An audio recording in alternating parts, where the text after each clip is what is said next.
Bonjour à tous et bienvenue dans ce nouveau rendez-vous de 6 minutes chrono. Nous accueillons aujourd'hui Xavier Delasselle. Bonjour. Bonjour. Xavier Delasselle, vous êtes le directeur du musée d'histoire de Lyon, dans le lieu qu'on appelle Gadagne.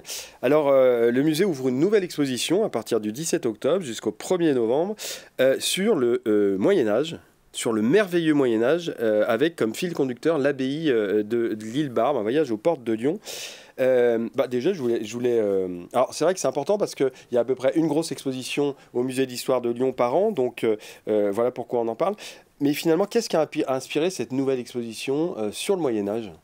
Alors le point de départ, c'est tout simplement l'existence d'une collection incroyable au musée, qui existe depuis longtemps, qui s'est enrichie au fil des années et qui est composée de sculptures, de pierres sculptées. Alors dans le vocabulaire des musées, on dit souvent le lapidaire, lapidaire médiéval, des collections sculptées du Moyen-Âge, de l'époque carolingienne, Charlemagne, et puis l'époque romane, XIIe siècle, XIe, XIIe. Et voilà, et l'envie de mettre en valeur, de donner à voir cette très belle collection de pierres sculptées. Parce que cette collection, il y a deux questions. Cette collection, pourquoi déjà il y a une telle collection à Lyon et d'autre part, cette collection, est-ce qu'elle était plutôt dans les, on va dire, dans les coulisses, enfin je trouve pas le mot de terme, dans les réserves. Dans les réserves, pardon. Oui, c'est ça. Alors, elle a été présentée, une partie de cette collection a été présentée dans l'ancien parcours permanent du musée d'histoire de Lyon que nous avons rénové ces dernières années.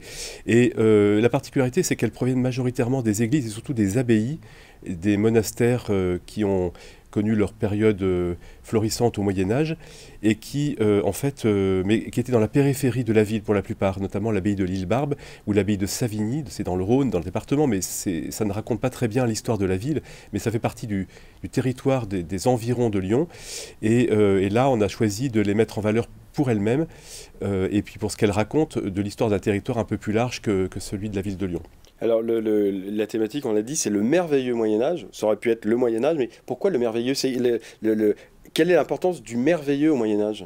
Alors, on joue un petit peu sur les mots, parce que le mot merveilleux aujourd'hui, ça veut dire c'est génial, c'est merveilleux, enfin, ça a un sens un peu général, un peu vague même. Au Moyen-Âge, ça désigne quelque chose de très particulier. En latin, ça se dit les mirabilia, les merveilles.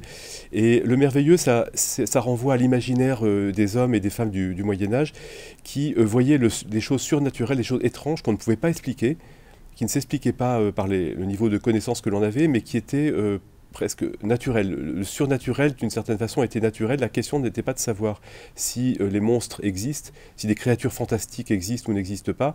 Elles sont bien réelles. La question était plutôt de savoir si elles étaient plutôt du côté du bien ou du côté du mal. Mais cet univers de l'imaginaire médiéval, il est bien réel, il est très intéressant et c'est ça qu'on voulait aussi évoquer dans cette exposition.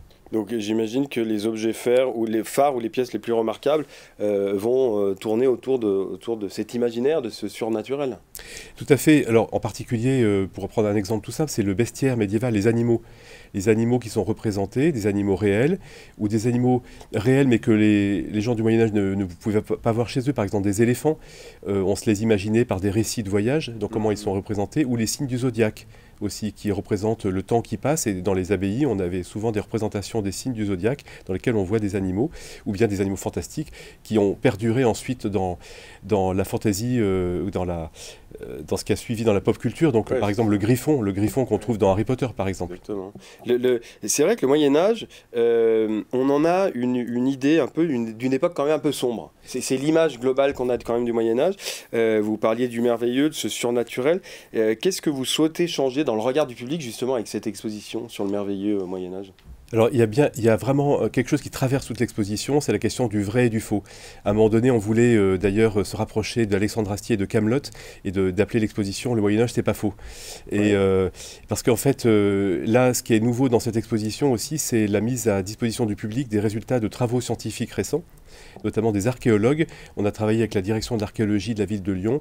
Il y a eu tout un programme de recherche pendant 10 ans autour de l'île Barbe. C'est pour ça qu'on a choisi l'île Barbe, l'abbaye de l'île Barbe comme fil conducteur du sujet, de l'exposition. Et arriver à démêler le vrai du faux, la légende de ce qui est bien réel. On a parlé de Charlemagne. Par exemple, il y a une sculpture qui était en fait qui appartenait à une cheminée dans l'abbaye et qu'on a surnommée la couronne de Charlemagne. Alors pourquoi? Et donc arriver à comprendre pourquoi ces légendes se sont formées et qu'est-ce qui était vrai. Il y avait aussi la légende d'une bibliothèque.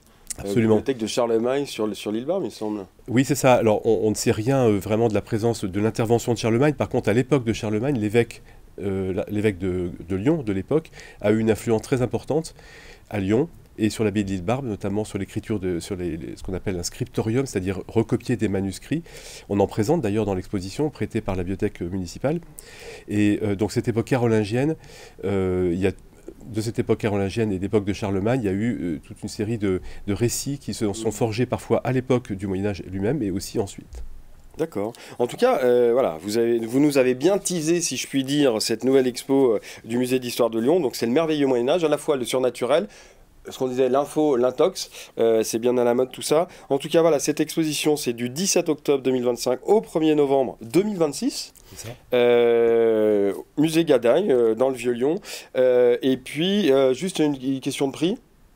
Alors le prix, c'est gratuit pour beaucoup de gens, enfin, quand on a des ressources plus limitées pour les étudiants, pour les jeunes. Et puis sinon, le prix d'entrée, c'est 8 euros et 6 euros avec les tarifs réduits. Ouais, donc 8 euros, on y va en fermant les yeux. Merci beaucoup Xavier Delasselle d'être venu sur le plateau de 6 minutes chrono. Et pour plus d'informations, www.lyoncapital.fr. À très bientôt.